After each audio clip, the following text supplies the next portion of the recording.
La primera vez que escuché la palabra traición asociada a mi nombre no fue en un discurso, ni en un periódico, ni en una sala solemne con cámaras.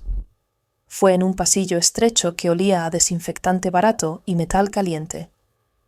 Las luces fluorescentes zumbaban como insectos atrapados en un vidrio.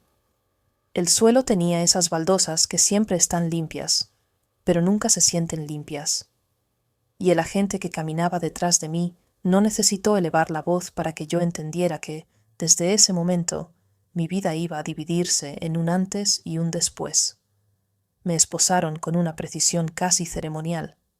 La cadena entre las muñecas era corta, como si alguien hubiera calculado el espacio exacto para que yo no pudiera enderezar la espalda del todo. No era solo control físico, era una forma de decir: agacha la cabeza, aprende tu lugar. Acepta la versión oficial. ¿Sabe por qué está aquí?, me preguntó el oficial de turno sin mirarme. Yo no respondí, porque la respuesta real era absurda, y porque la respuesta absurda tenía un rostro. El rostro de mi padre, el hombre más respetado en mi ciudad, el que hablaba de lealtad como si fuera una religión, el que había construido su carrera con la promesa de que en su casa, en su gobierno, en su apellido, la palabra familia significaba protección. En la pared, detrás del escritorio, colgaba un retrato suyo. Traje oscuro, sonrisa contenida, mirada de alguien que nunca duda en público. Ese mismo hombre había firmado el documento que decía que yo era una amenaza. Y yo lo sabía porque el papel, en la carpeta que dejaron sobre la mesa, todavía olía a tinta fresca. En la esquina superior derecha, una marca de agua oficial. En el centro, mi nombre completo. Abajo, 2 líneas que me hicieron sentir un frío distinto al del pasillo. Detención preventiva por sospecha de traición. Traición. Como si yo hubiera vendido secretos, como si hubiera abierto la puerta a un enemigo, como si el apellido que cargaba desde niño se hubiera convertido, de pronto, en una prueba. El oficial levantó la vista por primera vez.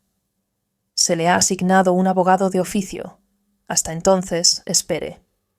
Me empujaron a una sala sin ventanas, una silla atornillada al suelo, una mesa que parecía hecha para desarmar a alguien con preguntas, no para escuchar respuestas. Me quedé solo con el zumbido de la luz y el sonido lejano de puertas que se abrían y cerraban. Y entonces ocurrió lo imposible. La cerradura giró, pero no sonó como antes. No hubo gritos.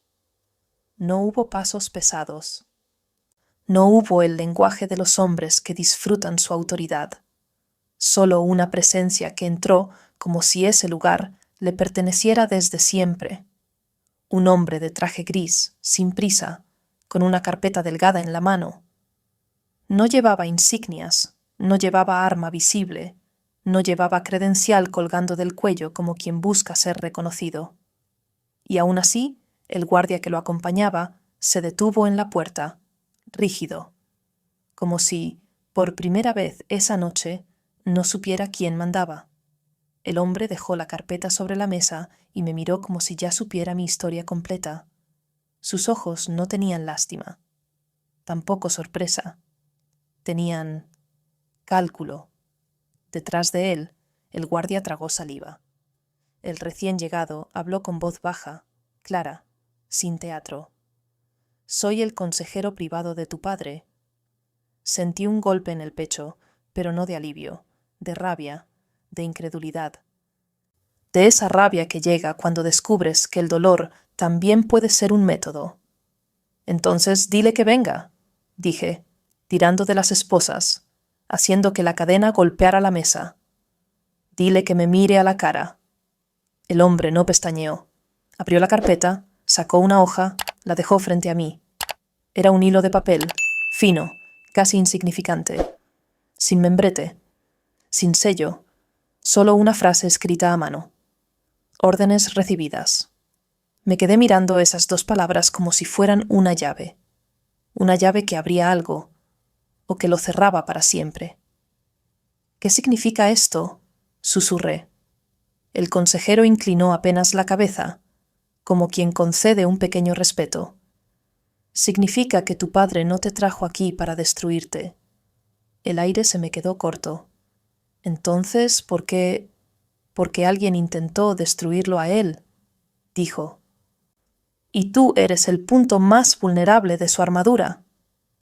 La palabra vulnerable me ardió, porque yo había crecido creyendo que en nuestra casa la vulnerabilidad no existía.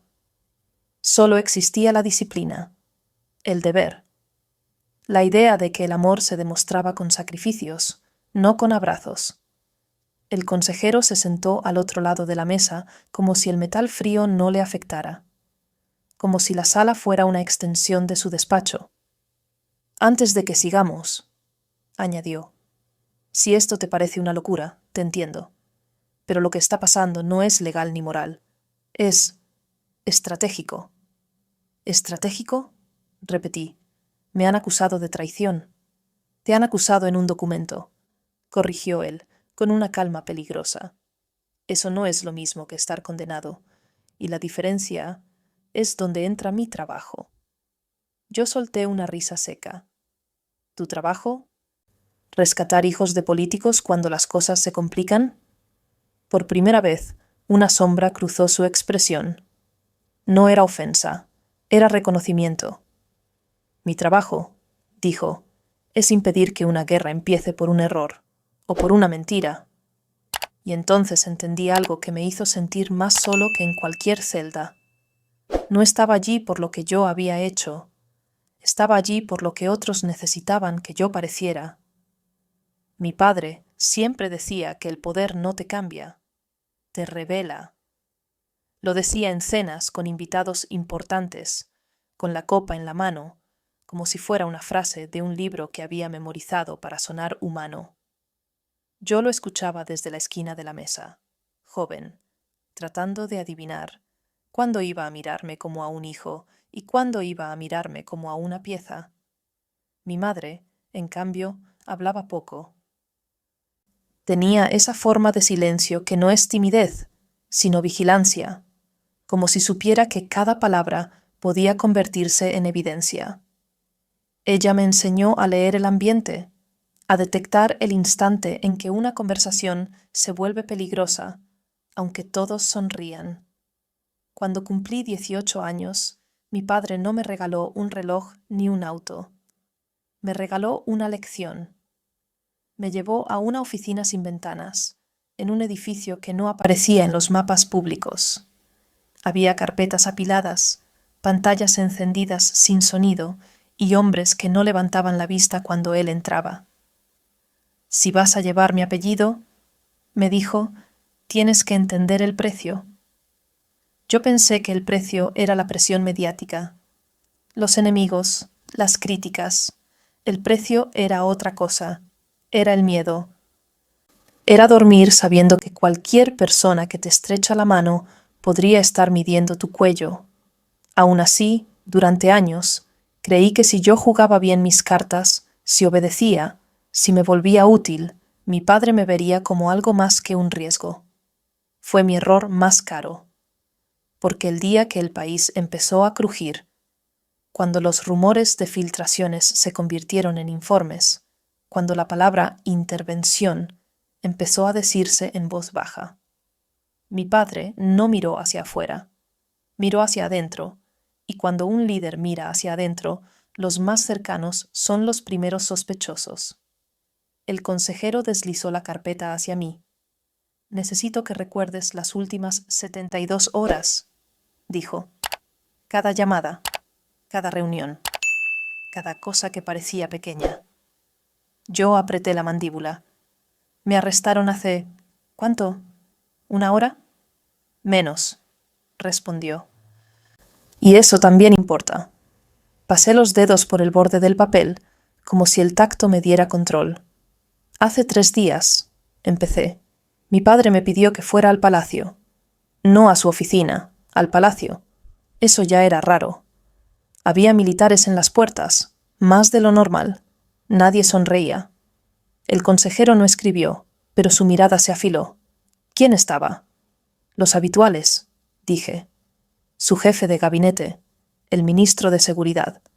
2 generales que no deberían estar ahí sin una crisis, y una mujer que no conocía. Descríbela. Cerré los ojos un instante. Pelo recogido, impecable. No como un soldado, como alguien que nunca necesita correr. Tenía un pin pequeño en la solapa, sin insignia oficial, y me miraba como si yo ya hubiera fallado. El consejero asintió lentamente. «Ella es nueva», murmuré. Y nadie me dijo su nombre. «Eso es un nombre», respondió él. «Nueva». Sentí un escalofrío. Después de esa reunión, continué, mi padre me pidió algo que jamás me había pedido. ¿Qué? Que entregara mi teléfono. El consejero sostuvo mi mirada. ¿Lo entregaste? Tragué saliva. Sí. ¿Te dio una razón? Dijo que había amenazas, que era por seguridad. El consejero dejó escapar una exhalación mínima. No de sorpresa, sino de confirmación.